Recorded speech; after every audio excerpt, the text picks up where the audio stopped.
Nesse vídeo vou trazer uma leitura crítica de uma obra do artista Gustavo Magalhães, da exposição A Pele da Pintura, em cartaz no MoMA, Portão Cultural.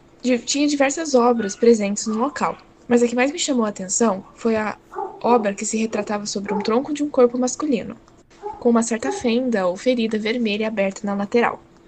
Em si, a exposição inteira é uma provocação / uma reflexão sobre o corpo. Quando eu vi a obra de perto, eu fiquei meio que impressionada um pouco com a densidade da pintura. As camadas de tinta são tão espessas e grossas que a superfície se torna áspera, formando até certos relevos na maioria dos quadros, dando texturas a eles. Em primeira análise, a obra não parecia estar sobre uma tela, e sim uma placa de concreto ou até mesmo uma madeira desgastada pelo tempo.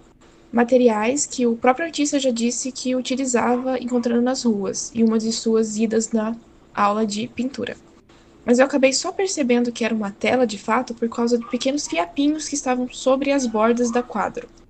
Gustavo, em uma dessas idas das aulas, acabou evidenciando que gosta que a pintura dele tenha essa tal espessura, né, um pouco da textura em si.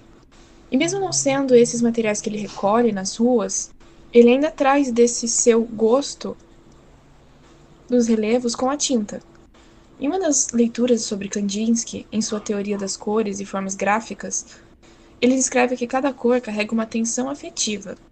O vermelho, por exemplo, seria a cor da energia vital, do movimento e da agressividade.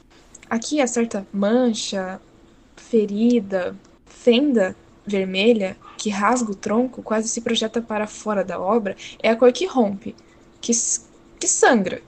E tem um certo contraste, porque é um vermelho bem saturado, com um fundo de tons ocres, terrosos, o que deixa a obra bem gritante. Em diálogo com o que Dani Cavalcanti analisa na obra Necro-Brasiliana, de Tiago Martins, o uso de camadas espessas, materiais brutos ou até mesmo imagens de sofrimento corporal reconfigura a pintura como uma denúncia.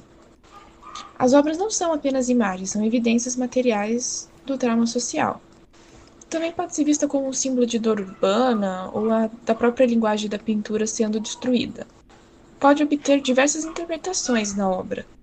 A pintura de Gustavo parece nos mostrar o que foi descartado e devolve o valor a isso, tornando o corpo da pintura um corpo de resistência.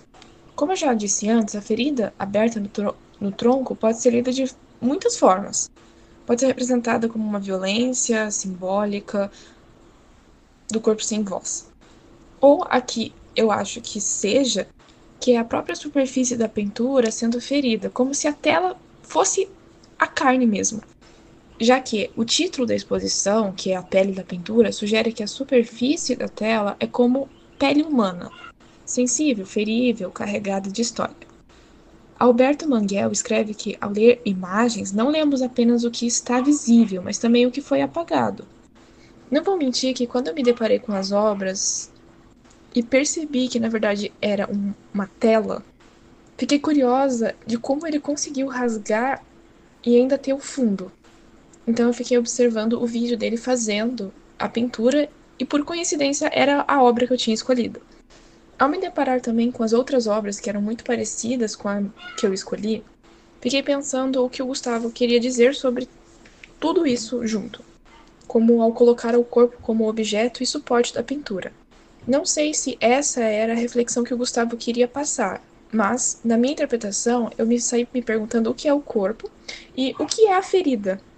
E entre todas as outras reflexões que eu já tinha comentado anteriormente, em relação se a tela em si fosse a carne ou se representava uma violência simbólica. Mas em si, as cores em contraste, toda a exposição e até mesmo todos os quadros do Gustavo, eu achei todos muito lindos e incríveis, com uma interpretação até que aberta, e eu achei muito interessante.